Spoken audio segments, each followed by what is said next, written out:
In a small, forgotten town surrounded by dry hills and broken roads lived a boy named Ethan Hale. The town had no name on most maps. People passed it without stopping, just like they passed the dreams of the people who lived there. Ethan was born into poverty, not the dramatic kind shown in movies, but the quiet, exhausting kind. The kind where hope fades slowly, day by day, without anyone noticing. His father worked as a laborer, carrying bricks under the burning sun, and his mother stitched clothes late into the night to earn a few extra coins. Still, there was never enough. From a very young age, Ethan learned a painful truth. Life does not care how hard you try. At school, Ethan was not special. He wasn't the smartest, the strongest, or the most popular. His clothes were old, his shoes torn, and his lunch often empty. Other children laughed at him. Teachers rarely noticed him. But Ethan had something invisible, a restless mind and an unbreakable question. Is this all my life will ever be? The first dream. Every evening after finishing his chores, Ethan would climb the hill behind his house. From there, he could see the distant lights of a city far away. Those lights felt like another world, bright, alive, full of possibility. One night he whispered to himself, "Someday I will be there." He didn't know how, he didn't know when, but he believed it. That belief became his first dream. Reality strikes hard. When Ethan turned 16, his father fell seriously ill. Medical bills piled up like an impossible mountain. Ethan dropped out of school to work full-time at a factory. The factory was loud, dark, and cruel. Machines screamed all day and supervisors shouted louder. The work was repetitive, exhausting, and soul-crushing. Every night, Ethan returned home covered in dust and sweat, his body aching, his spirit tired. One night, he looked at his hands that once held books, now broken by machines. For the first time, his dream felt foolish. The moment of breaking months passed.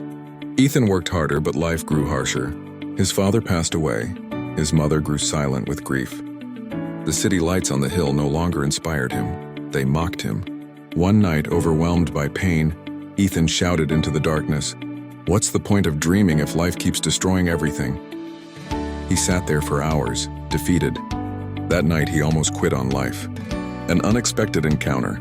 The next day, on his way home from work, Ethan noticed an old man sitting near the road, repairing a broken radio. The radio looked ancient, useless. Curious, Ethan stopped. "Why fix something so old?" Ethan asked. The old man smiled and said, "Because it still works. It just needs patience." That sentence stayed with Ethan. The man introduced himself as Mr. Rowan, a retired teacher who had once failed many times in life. "You know," Mr. Rowan said, "most people don't fail because they're weak. They fail because they quit too early." Ethan listened. For the first time in years, someone spoke words that reached his soul. A new beginning. Mr. Rowan began lending Ethan books. Old, worn-out books about learning, discipline, self-growth, and perseverance. Ethan read every night despite exhaustion. He learned a powerful truth. Success is not built on talent. It is built on consistency. Ethan started waking up earlier. He studied before work. He saved small amounts of money.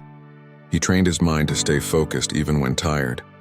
Progress was slow, painfully slow, but it was progress. Failure after failure. Ethan applied for better jobs. He was rejected again and again. He tried learning new skills. He failed repeatedly. There were nights he cried silently so his mother wouldn't hear. Many times quitting felt easier. But then he remembered Mr. Rowan's words, patience. So he kept going. The turning point. After years of effort, Ethan finally got a small opportunity, a junior position in a technical company in the city. The pay was low, the work was tough, but it was a door. Others mocked him. All this struggle for this? But Ethan knew something they didn't. Every great journey starts with a small step. Growth through pain, the city was unforgiving. Ethan worked harder than everyone else. He learned faster. He failed, learned, and improved. While others rested, he practiced. Years passed. Slowly, Ethan rose. He was no longer the poor boy from the forgotten town. He became skilled, confident, respected. The ultimate test. Just when life seemed stable, the company collapsed. Ethan lost his job overnight. Old fear returned, old pain knocked again. But this time, Ethan was different. Instead of panicking, he acted. Using everything he had learned, Ethan started his own small venture. It struggled at first, money was tight, stress was heavy, but he refused to quit. The rise years later, Ethan stood in an office overlooking the city.